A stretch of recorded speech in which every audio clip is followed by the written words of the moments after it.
E o que ele está acabando de pregar é uma heresia gritante da morte de Deus. É uma heresia gritante da morte de Deus. É uma heresia gritante da morte de Deus. Ah, é, Elias Soares. Então falar da morte de Deus é uma heresia gritante. Abra sua Bíblia aí em Atos capítulo 3, verso 15. Enquanto você abre a sua Bíblia, deixe-me me apresentar. Eu sou Ezequiel Gomes, você está no canal Vem Senhor Jesus, e hoje nós continuamos a analisar o último debate que eu fiz lá no Vejam Só com o pastor da Assembleia de Deus, Elias Soares.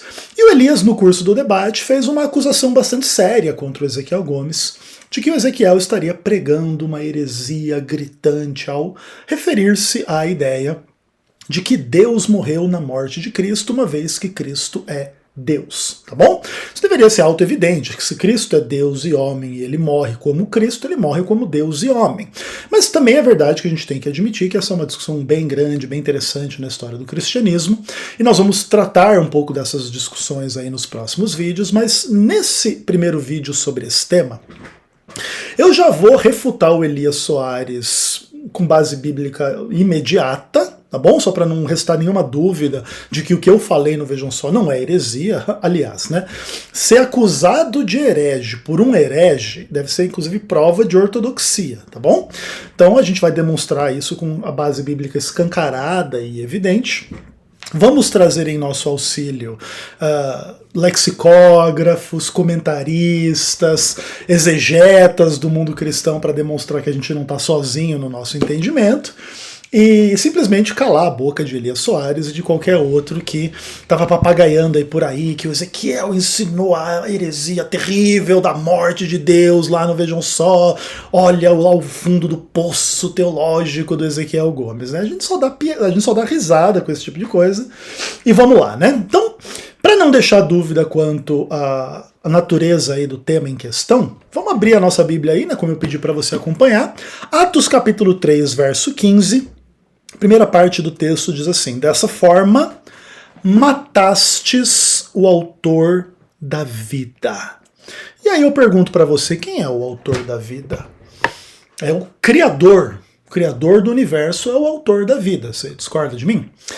E basicamente nesse texto está dizendo que esse autor da vida, o próprio Criador, foi morto. Matastes o autor da vida, foi o discurso de Pedro lá para aquelas pessoas lá no templo de Jerusalém. E aí, o apóstolo Pedro estava pregando a heresia da morte de Deus, pessoal?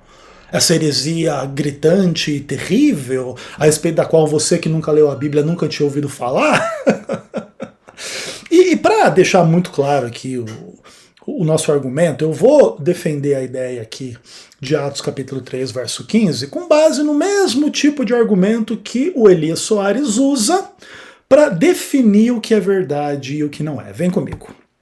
Bom, meus amados irmãos, lá no meu debate com Elias Soares, ele defendeu assim, que são os lexicógrafos que definem o que as palavras significam. Entendeu? São os lexicógrafos que definem isso. Não sou eu, nem você, nem a Bíblia. São esses seres aí mitológicos, lexicógrafos, que definem o significado das palavras.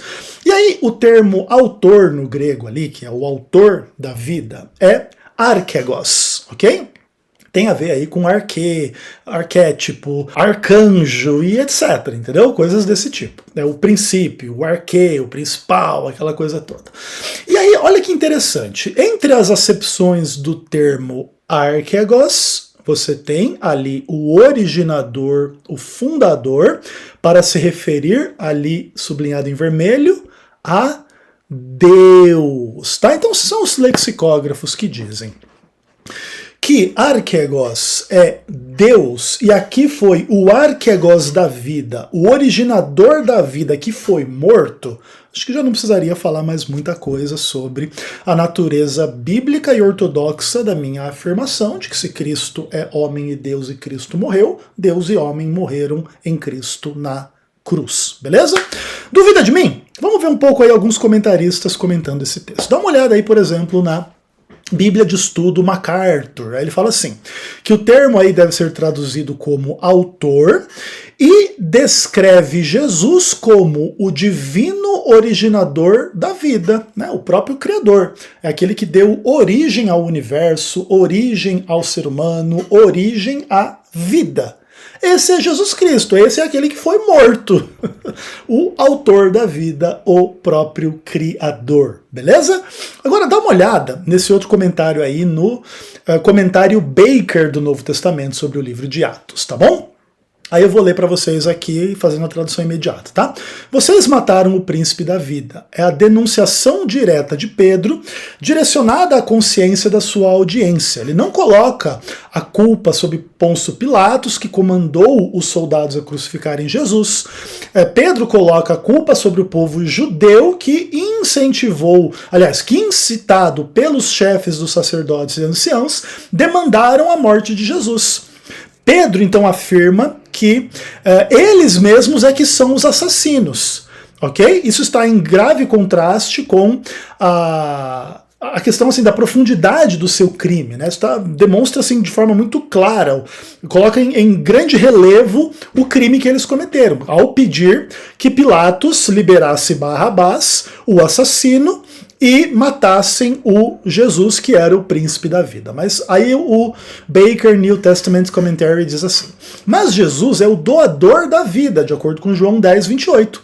E, portanto, ele é a sua fonte, ou seja, Jesus é a fonte da vida. O termo grego traduzido como príncipe também pode significar autor. E aí ele cita alguns textos onde a gente pode trabalhar um pouco essa acepção. Aí ele fala assim, o homem mortal, contudo, não tem a capacidade de matar o autor da vida, que foi ressurreto do túmulo. Isso é um comentário muito curioso, né? Coloca Jesus como a fonte da vida, mais ou menos aí na direção do que o MacArthur estava dizendo também, e como que o lexicógrafo define o termo, né? Então Jesus como o arquegos da vida é a fonte da vida, o criador da vida. E ele fala assim que os homens mortais não conseguem matar o autor da vida.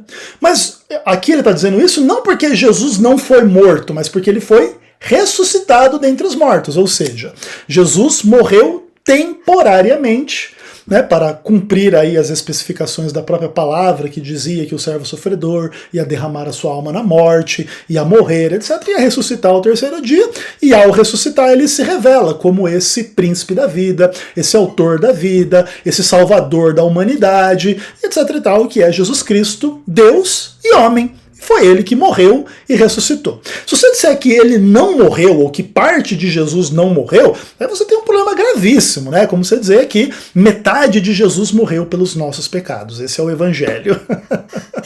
E com certeza essa não é a linguagem bíblica, beleza? Então demonstramos aqui que pela definição do lexicógrafo, Jesus é o arquegos, que é referido como Deus. Ele é o criador da vida, a fonte da vida, a quem os homens não podem matar em definitivo, porque ele, depois de morrer, ressuscita dentre os mortos. Está destruída a heresia de Elias Soares, né? Que inclusive me acusou de ser um herege, quando quem é o herege é ele, tá bom? Beleza. Podemos terminar o nosso vídeo agora? Podemos, com toda certeza, Elias Soares já está plenamente refutado, mas vamos adiante. Atos capítulo 20, verso 28. Vamos avançar aí no livro de Atos e vamos ver mais um texto, e com esse a gente termina o vídeo de hoje. E aí nos próximos vídeos a gente vai falar um pouco sobre outras discussões referentes aí a essas questões aí que o Elias Soares levantou lá no debate, sobre a morte de Deus e a união hipostática e essas coisas todas que o Elias faz referência, mas obviamente nunca estudou e não entende a respeito desses assuntos. E a gente vai colocar os pingos nos is aí com bastante calma e tranquilidade, tá bom? Então leia comigo aí Atos 20, verso 28 na sua Bíblia, que na minha versão diz assim: atendei por vós e por todo o rebanho sobre o qual o Espírito Santo vos constituiu bispos, para pastoreardes a igreja de Deus, a qual ele comprou com seu próprio sangue. Beleza? Então depois você pode ler lá na sua Bíblia com calma e tranquilidade se você quiser. Porque Elias Soares e a sua turminha nunca tinham lido a Bíblia, obviamente, né? Mas olha que coisa interessante que esse texto está dizendo. Ele está dizendo que Deus comprou a igreja. Você discorda? Eu não discordo. E a maneira como Deus comprou a igreja é muito curiosa. Deus comprou a igreja com o seu próprio sangue. Então aqui o sangue derramado de Cristo é o sangue derramado de Deus. Belezinha, pessoal? O que nem poderia ser diferente, uma vez que Cristo é Deus e homem. Cristo derramando o seu sangue, Deus e homem derramam o seu sangue, né? Então não tem heresia nenhuma em se falar na morte de Deus, na morte de Cristo, uma vez que Cristo é Deus. Mas o Elias Soares não sabia disso. Tá descobrindo hoje, né, Elias? Parabéns, irmão. Nunca é tarde para aprender, tá bom? Aí vamos dar uma olhadinha nos comentaristas, que eles falam um pouco sobre esse texto. Primeiro de tudo, que esse texto ele tem uma discussão textual ali, uma variante textual, em função de que essa ideia de que Deus derramou sangue, ela é um pouco complicada, né? A gente vai ver um pouco de discussões sobre isso. Então, na história da transmissão do texto, tem ali uma variante textual. Aí, o comentário da Bíblia, Wycliffe, diz assim: esse verso apresenta uma dificuldade textual. O melhor texto e a leitura mais natural fala da igreja de Deus que foi comprada com o seu próprio sangue. No contexto, contudo, Deus se refere ao Pai. E em nenhum lugar das Escrituras a gente vê referência ao sangue de Deus, né? Esse é o único texto que faz referência ao sangue de Deus, tá bom?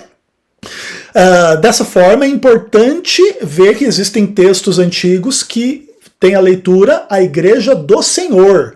E aí colocaria assim, a igreja do Senhor, que ele comprou com seu próprio sangue, aí Senhor seria uma referência a Jesus Cristo, tá bom? Contudo, esta é decididamente uma leitura inferior. O termo igreja de Deus deve ser preferido, tá bom? Então, essa variante igreja do Senhor é menos atestada, é menos importante, é menos provável de ser a versão original do texto do que a versão a igreja de Deus que ele comprou com seu próprio sangue, beleza? Então, pela crítica textual, a gente vê aí que essa versão é a versão mais confiável do texto original, beleza? Aí vamos dar uma olhada aí em algumas aplicações e algumas leituras de outros estudiosos a respeito desse texto, tá? Então ele fala assim, ó, aqui em vermelho, tá? O rebanho referia-se à Igreja de Deus, uma entidade que Deus tinha comprado, literalmente adquirido, obtido com o seu próprio sangue derramado por Cristo na cruz. Então Cristo derramou na cruz o próprio sangue de Deus, beleza? É o que diz aí o comentário.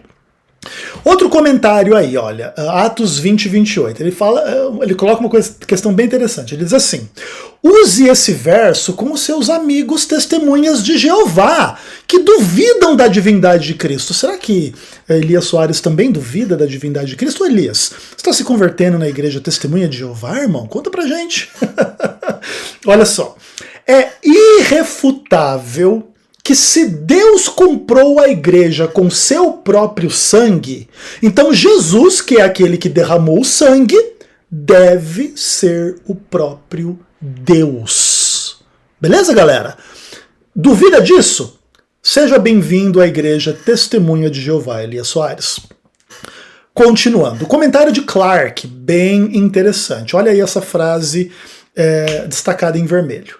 Devemos manter que, se o Senhor não fosse Deus, seu sangue não poderia ser eficiente para adquirir as almas de um mundo perdido. Olha aí, Elias, se Jesus Cristo não fosse Deus, o sacrifício dele não teria nenhum efeito prático e real na salvação de ninguém. Beleza, Elias? Só que o Elias não sabia disso, porque obviamente o Elias sequer já refletiu ou estudou no nível básico o que significa a cruz de Jesus Cristo, né? Que é o tema central da fé cristã, para quem não sabia.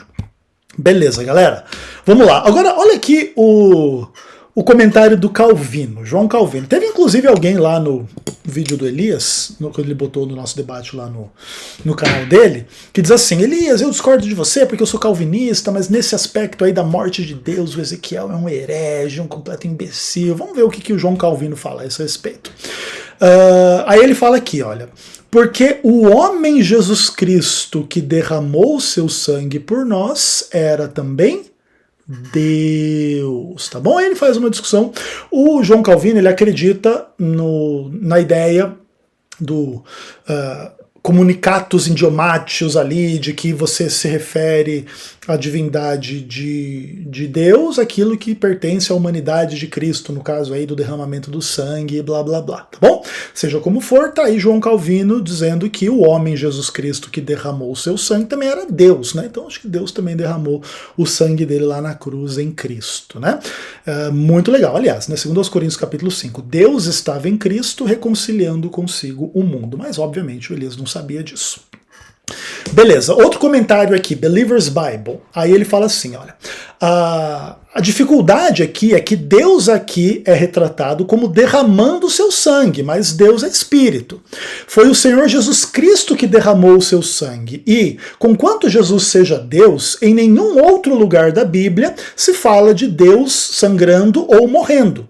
A maioria dos manuscritos leem a Igreja do Senhor e Deus, que ele comprou com seu próprio sangue, aparentemente sugerindo que a pessoa da divindade, o próprio Senhor, que realmente derramou o seu sangue. Então aqui o Believer's Bible Commentary, ele está inclusive discutindo, olha, tá vendo? Esse texto aqui ele tem essas dificuldades aqui de interpretação e de leitura, porque aqui é Deus que está sendo retratado como derramando sangue, mas esse é o único texto que declara isso. E aí existem leituras alternativas. Todavia, mesmo que esse seja o único texto que fala que Deus derramou o seu sangue, um texto já é suficiente, né? Porque ele está na palavra de Deus e segundo Jesus, a palavra de Deus é a verdade, a palavra de Deus não pode falhar, né, galera? Então, nesse aspecto aí, se Deus não derramou sangue, aí você já tem um problema de que a Bíblia é que está errada mesmo, no caso, né?